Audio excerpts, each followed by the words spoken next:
Well, we'd like to welcome everyone to the Sunday afternoon classes from the BYU Library Family History Center. We're located in Provo, Utah, on the campus of Brigham Young University in the library. And we actually are underground. The library has 4 stories down, and we're in the second floor down. We'll just get right into this. I've tried something new. So basically, statement is that the presentations are recorded and they're made available in the BYU Library Family History Center YouTube channel and website. And there's also a copy of slides, which will be the handout on the website. I'm also experimenting with giving additional handout information, so that may work in the future. And for this video and other videos, when we have, let's say, substantial number of sources cited, basically I'm going to try to give both the QR code and the text so that if you're watching this online, you can just pull out your phone, stop the video, pull out your phone, and get right to the source citation that I have, if you wish to do that.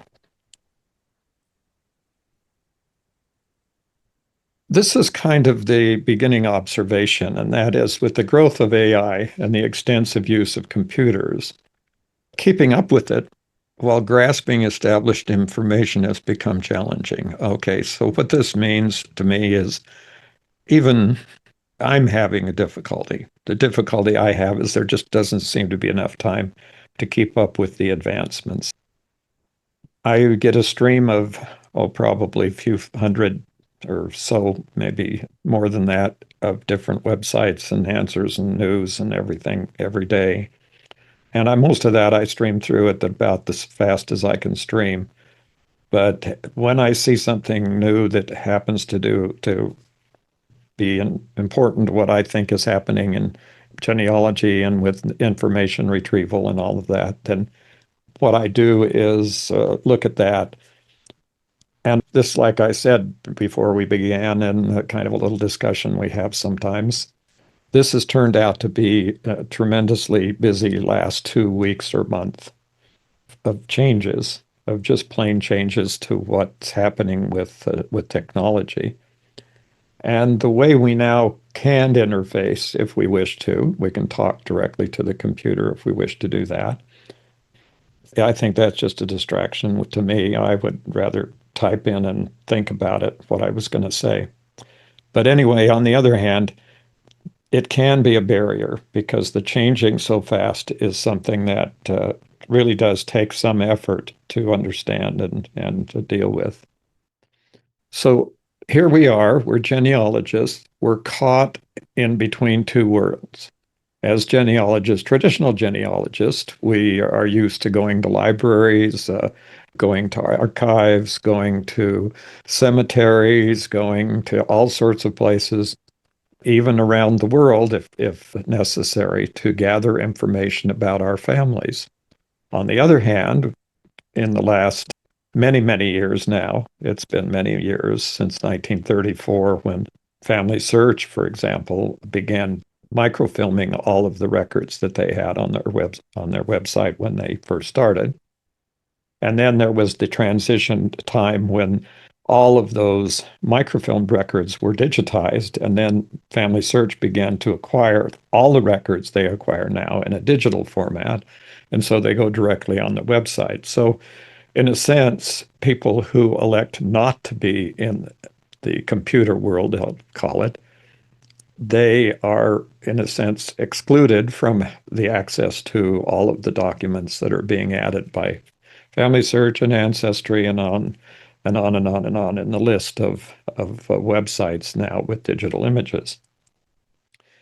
So acknowledging that trying to bridge the gap between the paper world and the computer world can be challenging and frustrating. And even if you're not entirely in the computer world, then it may be frustrating to go back to the paper world. In other words, if you're still having to use both because of the kinds of records that you only have available about your families. But there are some certain things. These are things that we're simply going to have to deal with. We're going to have to live with it. The first thing that has happened is this. First of all, not all the paper records will be digitized. I mean, that's a reality. At some point in time, obviously, even paper records and perhaps some digital records will begin to get lost. Some of us lose our digital records regularly, like I do occasionally when there's a huge crash, but I have them backed up 3 different ways, 4 different ways, and have learned that lesson long ago. But the reality is that for the foreseeable future, there's going to be times when we will need to get into paper records. I'll give you one good example. The National Archives of the United States of America. Anybody who really, really, really wants to get into the National Archives is going to have to go to one of the National Archives branches or the main National Archives in Washington, D.C., and sit there and look at paper records because only a very tiny little percentage of those records have been digitized so far. And the United States government hasn't spent a significant amount of time creating or digitizing its own records.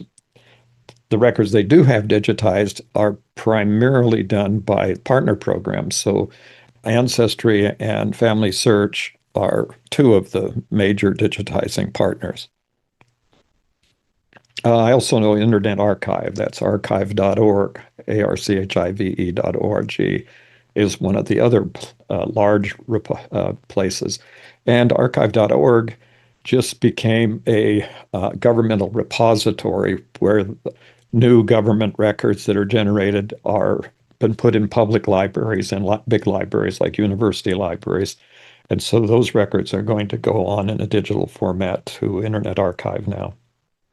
The digital world will accelerate its pace of change. This is a law. It's called Ray Kurzweil's law, and it's a law of ever increasing the speed and development of technology will keep increasing at an exponential rate. That means it gets faster and faster and faster, and so that's a given. We're going to be living in that world, and that's what's going to happen. This isn't even hard. This is already almost completely changed. That AI will become the standard way we interact with computers. Every one of the major computer manufacturers and all the mobile phone manufacturing companies are implementing AI as part of their hardware. In other words, they're setting it up to work with AI. So if you have an iPhone or a Samsung phone or whatever, you can just count on the fact that you're going to be using Apple Intelligence or Samsung's AI or whatever. The digital world will grow and the paper world will contract. So we go into the store to buy something, we can get a digital receipt or we can get a paper receipt. Eventually, no matter where you go, you will not be able to get a paper receipt. You will be given the option for a digital receipt or not having a receipt. So as computers become more common, the longer you try to use paper in your business, in your genealogical work, in your home, in your daily life, there's going to be a larger and larger gap between what you're using as paper and what's now available on computers.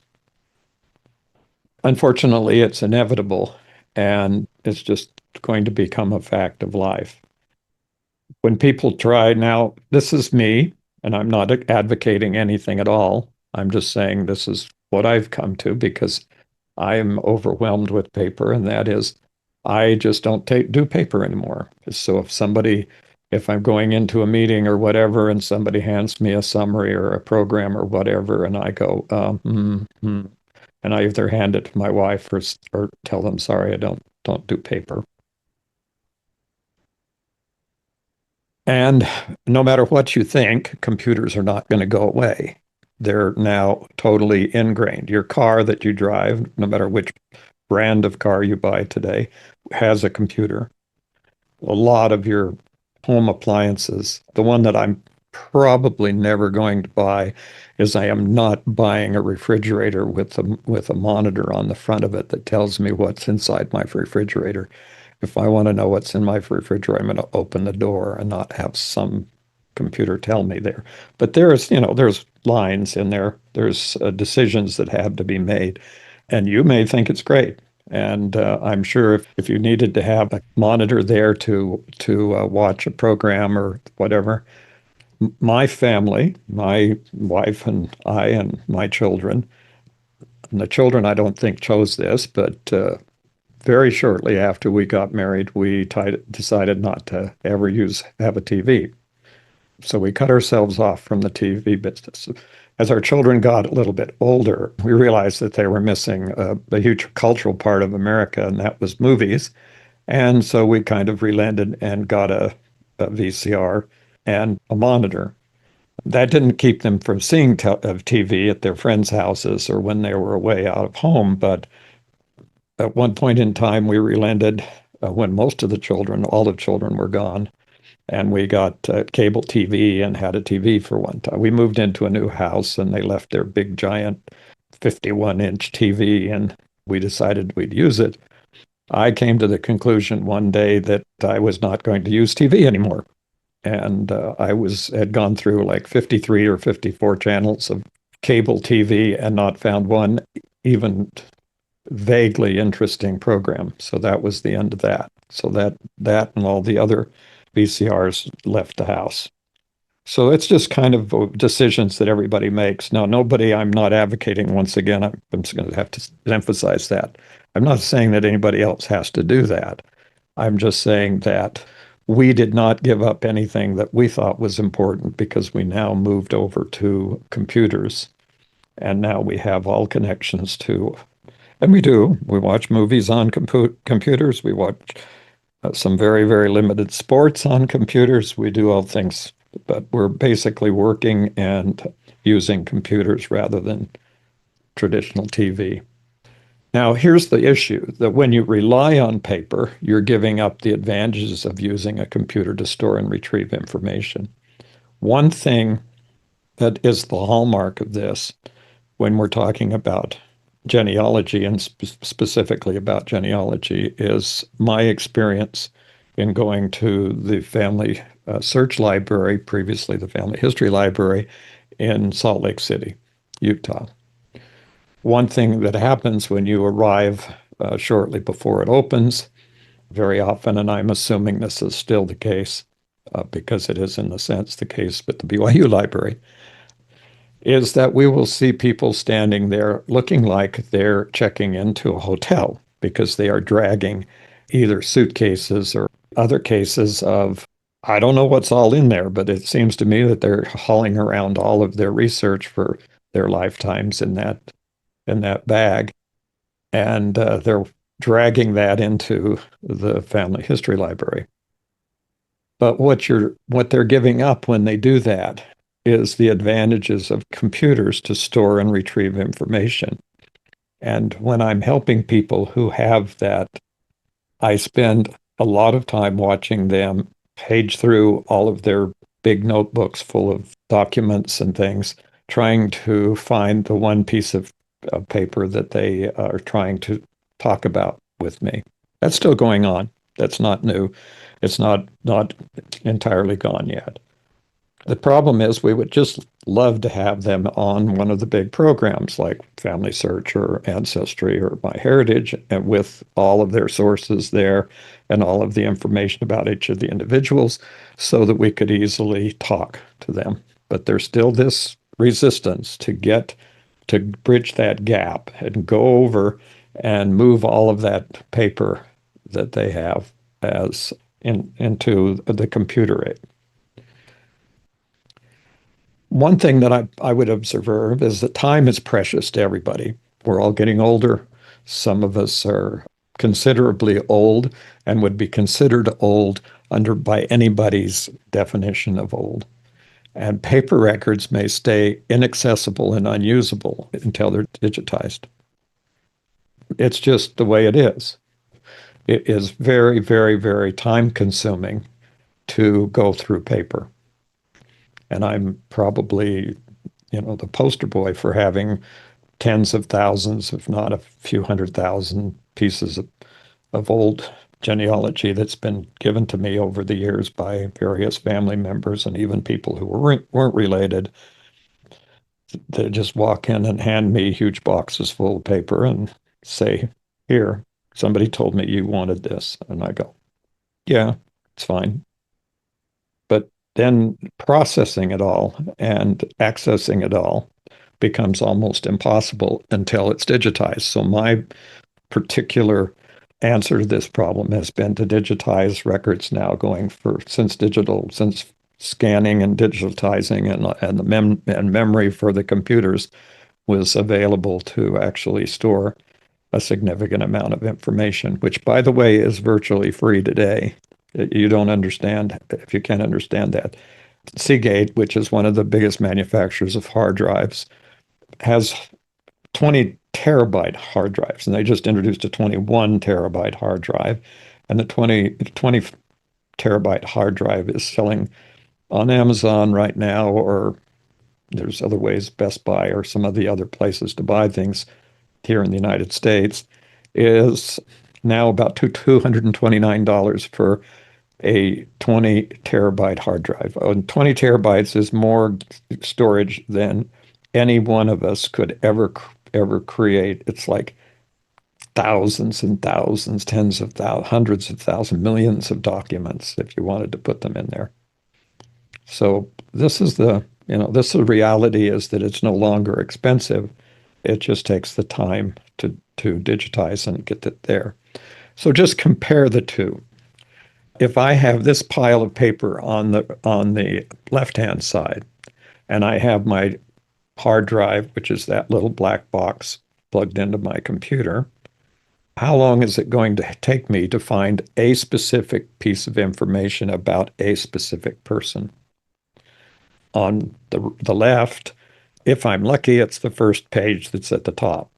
If I'm not lucky, it's somewhere buried in the middle of all that paper. On the hard drive, it will take me as long as it takes me to type in the search to get to that, if it's been organized in a way that I can search for it. So there's just massive amounts of information, and we need to be able to cope with that. So here's one of the biggest. Now if you're thinking in terms of what I was saying, what I've been saying, in other words, what are the advantages and disadvantages of being on the computer primarily? In other words, changing your attitude to say, I am now a computer person. I will now put my things on the computer and learn how to access them and use them and learn the programs. Or if you're on the other hand saying, I'm a paper-based person, but you don't make that kind of decision, but that's sort of a default decision. And I'm not going to bother to digitize all this, but I'm going to enter some of it into some of the programs online. So maybe you kind of bridge halfway between, or you stay apart. Now, one of the things that's happened in the last couple of years with Family Search, for example, has been full text search. And the effect of that, and whether you understand what it is now or have heard of it before, one of the tasks I've taken on is to try and individually teach each of the missionaries, missionaries serving at the BYU Library Family History Center, how to use and what important it is to use full text search.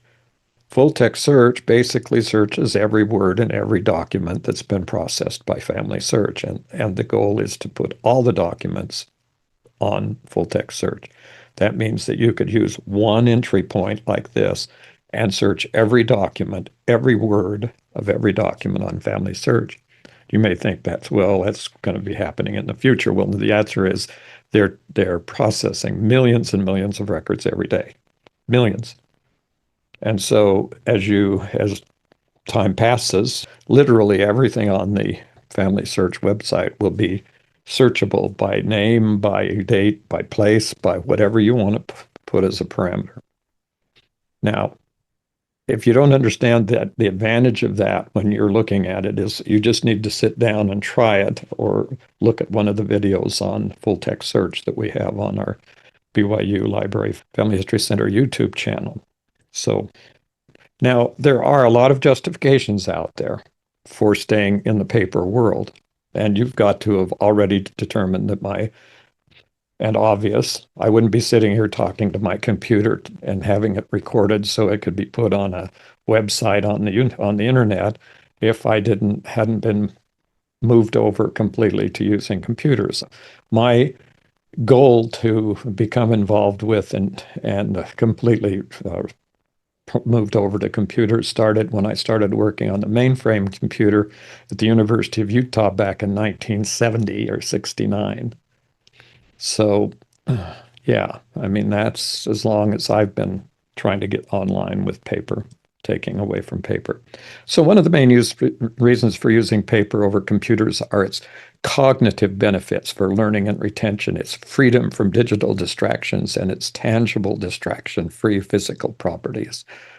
This means I'm holding a book and I've got the book and I'm reading it and I have this physical exercise here. And by the way, these particular quotes, they're almost quotes, and I didn't get sources. They're just general quotes that are being made out there, and most of them are unsubstantiated. But these are the kinds of things that people are using as justifications, and they're being used a lot in the education world for talking about children should learn how to do script writing because their brains work better and become more accustomed to using their hands and all of that experience. Reading and writing on paper can improve comprehension, and its tactile nature makes it easier to remember information. Some of us think that's the case. Even I do that occasionally. I keep a pad here and I write 3 words down to remind me to do something. I do that on the computer also, and I put memos in my calendar program. And so when I look at my calendar each day, which I have to do in order to keep up with all of the presentations and meetings and such, and then I'm reminded, oh, I'm supposed to do that. Both work.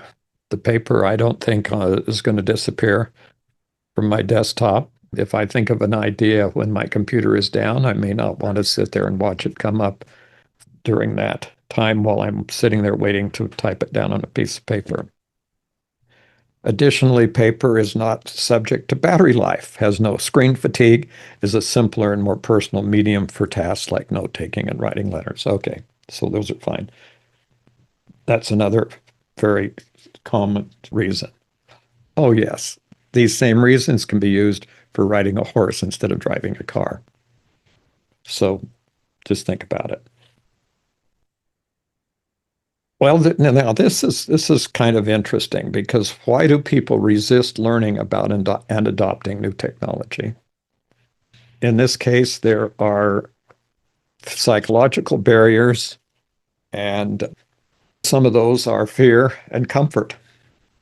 What you are comfortable with and what you're not comfortable with, you sometimes fear. So you have this fear of the unknown and the uncertainty. And in talking to, let's say, in this age of my life, I talk to a lot of people who are considered older people, even older than I am, a lot more than I talk to a lot of younger people, meaning children as young as my great-grandchildren. So new technology introduces a level of unpredictability about future roles, required skills, and work process. And there's plenty of news out there about all the people that are going to lose their jobs because of AI. And that's been the same technological, I'm going to call it boogeyman, that's been put out there because of any technological advantage since the 1700s at the very beginnings of the Industrial Revolution. The manual loom, the weavers in England were upset because of the mechanization of the looms. And that was going to destroy the world because the looms were run by a computer and they were actually computerized. That was it was a mechanical type of computerization. It was a mechanical device, but it was the weaving patterns were programmed into the looms. And that's where this whole technological thing began. So people tend to cling to the status quo because it's familiar and comfortable. It's difficult to do that. Some more of these: fear of failure or loss of competence. I really come into a lot of this when I'm talking to individuals, and that's what I do constantly during the week, is work with both the volunteers in the library and patrons who come into the library. In the BYU library presently, my wife and I are the ones who train the missionary volunteers at the library. So we're constantly coming with new people that are coming in, and also very young people in meaning what we call young service missionaries for the Church of Jesus Christ of Latter-day Saints. They're missionaries that are assigned to different types of missions depending on maybe their injuries, illnesses, or whatever it is that creates that situation. And we find the same exact issues when we're talking about this barrier of what happens with the technology I do with young people as well as I do with older people. It's not something that's age-based. It's something that's based on individuals' background, and that background may not contain the types of training that are necessary. Let me give you one example. This is the one example that I think is very important, and that is that one of the ways we interact with computers, and we're starting to be able to talk to them, but one of the ways we still interact with computers is through a keyboard. And keyboarding is not a universal skill. Many of the people I deal with at all age levels are hunt and pick people. They just have, without a keyboarding competence, being able to type at a reasonable level on a keyboard, they cannot communicate well with computers.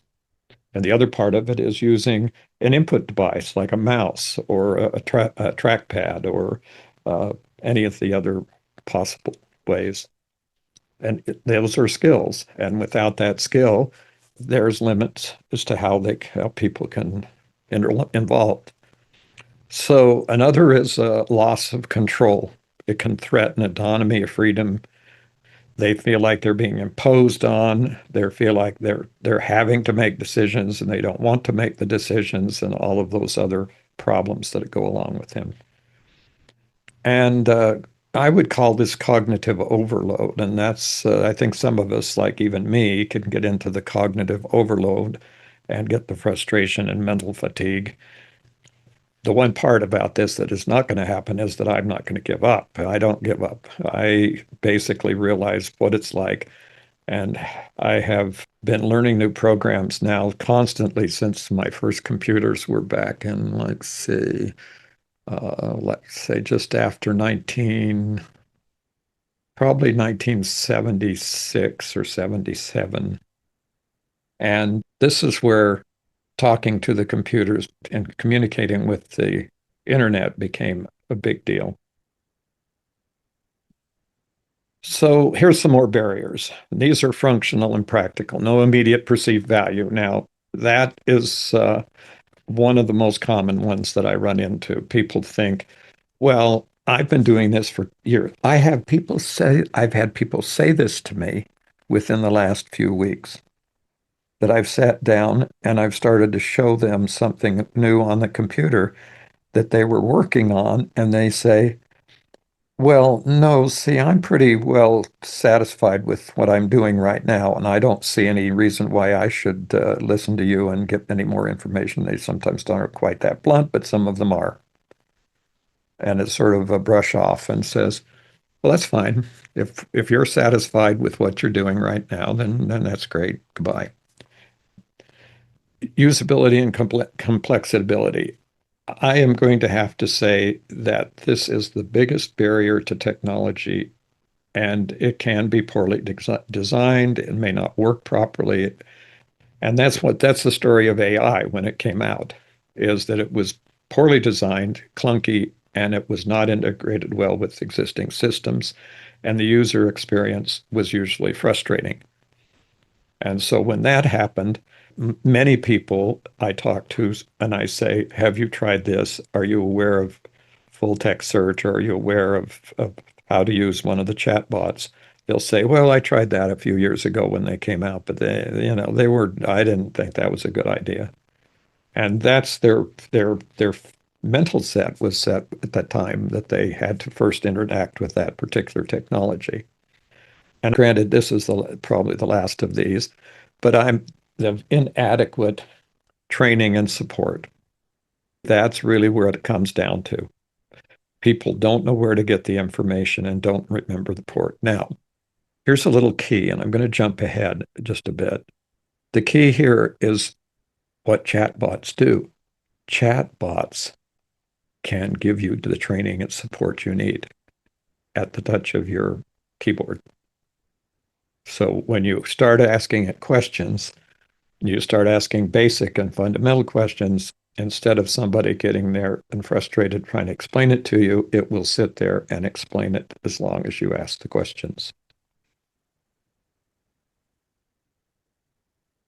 So, in each of the instances that I talked about and the things that I've kind of summarized, those are all part of the problem of education and persistence. People have to make a decision internally that they're going to try to learn and do something new. There's hand wringing all over the country of the United States about the fact that our schools are lacking and lagging behind other countries because of whatever reasons. That should not be the case for individuals. Individuals can make their own decision about learning and instruction. In my own family, most of the young people and younger people in my grandchildren are self-motivated and learning things that are well outside of the entire educational system of the United States. And they're very competent and they're running their own businesses or they're working with businesses based on information that they themselves have learned individually. And I think that's going to become even more and more important in the future. So let's just face it, genealogical research is not easy or fun. It takes time and effort. It can be very frustrating. It is, above all, difficult on occasion. It's not easy to learn how to read old handwriting. It is not easy to extract information from various legal documents in a case. They're skills that are acquired only by a directed and persistent effort on the part of the people that are involved in genealogical research or family history research, whichever term you want to use. When I mentioned the word fun, my wife in this particular slide said, well, I have fun. And I said, well, no, what you do is you enjoy it, but it's not really what people consider to be fun. So there's a little bit of difference here. Unfortunately, both easy and fun have been used to describe genealogy by the media here, at least here in the United States, for some time. And so that's kind of a shock when people find out that they actually have to learn how to read and write and understand what they're reading. And we have to admit that one of the major challenges is reading old handwriting. I love this example. It's probably as poor a handwriting as you're going to see. It is actually in English, but it is really an interesting example. But that's not a unique example. And one of the things about genealogy that is hard or difficult and has to be learned is reading cursive handwriting, and particularly old cursive handwriting, and even more particularly bad old cursive handwriting. But in our day and age, and when we talk about artificial intelligence, we're talking about a whole broad field of different kinds of solutions for different kinds of problems. In this case, we have solutions after nearly 100 years or more, or around 100 years of effort by various technologically oriented businesses and organizations and universities and researchers. The concept of having a machine, meaning the computer, read handwriting has been resolved. It is now not only possible, it is fairly, I would say, more than regularly accurate. In the case of Family Search, my own comparisons across the board is that it's as good as most of the transcriptions I've ever seen. If the computer can't read it, it's probably the fact that we can't read it either. It's been lined through, or it's so poorly written that it makes no sense whatsoever. But in this case, the level of utility and the level of ability of the Family Search full text search to read handwriting is right now some of the other companies like Google's Gemini and their translation app. And I've tried a spectrum of different chatbot programs across the spectrum. And Family Search does about as good a job as is possible to do. And it certainly does a markedly better job than some of the other chatbots out there. Now, when anybody says anything like that, that has anything to do with the development of the technology, you have to understand that tomorrow might make a big difference. That what I read tomorrow in the news stream may very well be somebody who can do transcriptions better than Family Search. But Family Search does it on their website with their records, and it's free. And if you want to pay a bunch of money for it, you can probably get at least as good a system and maybe better. But the problem, of course, with Family Search, full text search, is that it only works on the existing documents. So you can't bring them a document to Family Search and say, read this, because they don't have that capability. Now, I'm saying they wouldn't have that at some point, but right now they don't. Now, from the experience here, and Google is far and above ahead of everyone else because they've been working on translating documents and translating languages for a long time now. And they're kind of next in line. Whoever's third, I have no idea, because I'd have to look at a lot of different programs that I don't have access to. But this is a reality. The transcription of a document into text. By the way, just a key here is that Family Search transcribes the document into the language of the document. So if you have a Spanish or French or German or Russian or whatever document, it comes out, the transcription comes out. Handwriting recognition is not a way of translating a document, it's a way of transcribing a document, turning it into a text file. So then we can do it. Now, what do we do about it? What are the things that what we need to know about in order to make our lives more comfortable in using computers and using the programs and everything else that's out there? And the answer is the computers are there to train. Now, there's a reason why computers were integrated into school so rapidly. It's because the way it works is, when I was going to the University of Utah years and years and years ago, I had to buy a stack of books that was 2 to 3 feet high. That was almost every semester I had to go through and buy a bunch of books. I still have to pay the money, but today I don't have to have that huge, I don't have to carry a briefcase around. I can carry my phone or my computer around, which, by the way, doesn't weigh that much.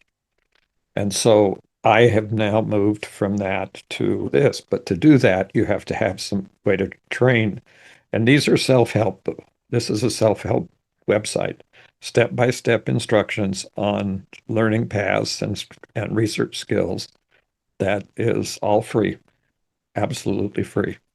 And it's called the Family History Guide, and it is thefhguide.com. But it's easier to find it by just putting in A Search for the Family History Guide. Now, this is a big challenge to a lot of people, young people, old people, and people who have gotten all the way through school. I always say that there are two things I learned in high school. One was how to print from a mechanical drawing class and how to type from a typing class. And those are the two things that I've probably ended up using more than anything else in my life that I ever learned in high school. But this program's been around since 1987 and it's changed. It's an updated. It's now in 425 different languages. It's an inexpensive program. I don't usually don't tell people to buy or subscribe to programs, but right now it's the way to get in and learn how to type. And that I think is one way to overcome the limitations you might have. Now, the next step of this process is to take a class or join a genealogical society. I started years and years ago, around 1982 was my pivotal year.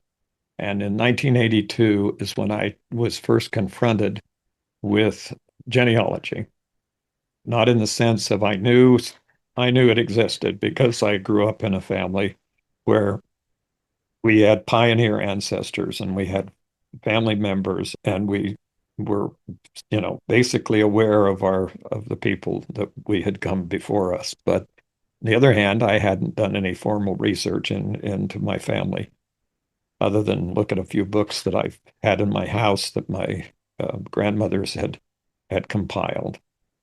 So basically, I didn't know there were classes. I didn't know there were genealogical societies. I didn't know anything when I started. And it took me actually years before I realized the advantage of going and working with people who had the same interest and having a society. And so when my wife and I did some volunteering for Family Search in Maryland, across the country from where we live now, and at digitizing records at the Maryland State Archives, we immediately joined the Anne Arundel Genealogical Society and made some good friends, and we had some good experiences, and we had access to some of their ideas and their records, and we were also able to help some of them in substantially doing research in the way we had in our tools. So this was a kind of a joint effort, and it's just something that helps people to withstand. There's still an active major genealogical society here in Provo, Utah, called UVTAG, which is Utah Valley Technology and Genealogical Group, and it's active. And I'm involved in that, have been for years and years. There's one big overall genealogical society in the United States, and that's the National Genealogical Society, which is I guess, a conglomeration of a grouping of over 400 local genealogical societies. And so this is a massive amount of information from these people. This is one I ran across that's interesting. This is called Senior Planet, and it's part of AARP. If any of you are old enough to be involved in the AARP for old people, senior people, and didn't know it, but they have training for digital skills for people who are 50 plus, and they're free class recordings and such. I don't know if underlying here they charge for the training, but I think if you join the AARP, then I think all this kind of things are available. If you want to learn graphically, you can view YouTube videos to learn about AI and the various online tools. And YouTube has channels for, I've never gotten any kind of number, but there are a huge number of genealogical oriented YouTube channels. And one of them is the BYU Library Family History Center. And we have at this time, a little over 1,100 videos on that website. And Family Search website itself has a substantial amount of training, free training on Family Search. And if you start getting into it, you'll find that there's a tremendous amount of information and step-by-step lessons here. This is the family history guide. I came back to it. You think I just left it up there? No, because the family history guide has step-by-step instruction on family history.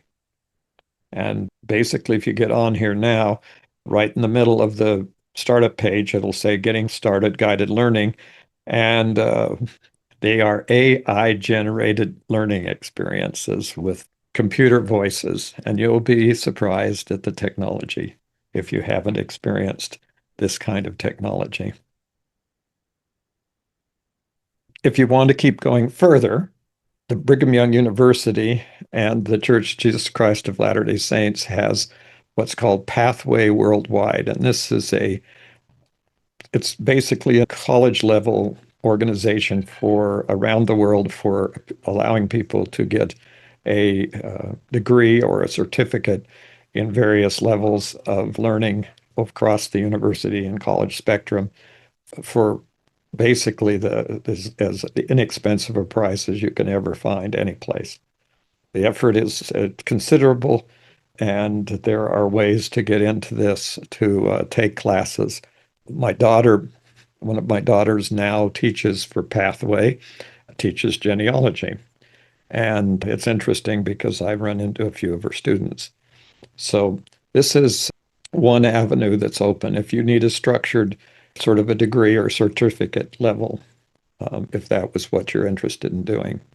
And you can go all the function, go the full thing is go to BYU, Brigham Young University, and enter into the family history degree and get a degree, a bachelor's degree in family history at that level also.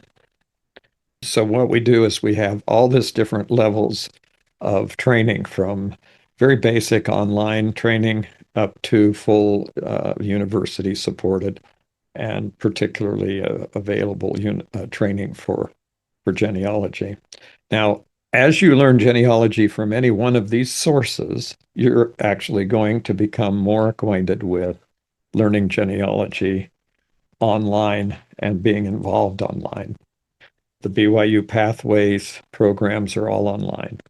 Many of the things you learn here on from a family history degree also are technologically oriented, and so the explanations and help that they have. So one of the things that we do and are involved in now is assisting the people who are taking classes in family history at BYU through our volunteer effort at the library. Okay, so the answer here is always keep learning and to be able to overcome any of the difficulties and challenges and problems that you might have based on your attitudes or your friends' attitudes or your parents' attitudes or even your children's attitudes, both for and against technology. Okay, so thanks for watching. This is not a generated image. This is one of my photographs. The ones on the end of all my various types of presentations are, I usually put the last slide as always my own work with the camera. Anything we need to cover? Any questions? I noticed somebody said Jacquard, talked about Jacquard and the punch cards for the looms. That was the first idea of programming. If you watch the video on our YouTube channel or on our website, all of those websites I mentioned are linked by the QR code and also the actual text URL or address. James, the question, how is Ancestry using AI? One thing I didn't mention, and probably should have at least mentioned it, was that record matches and record hints have always been AI based. So even though it was not the formal, flashy, generative AI that hit the news, it was machine learning, and that's what is one of the major parts of AI.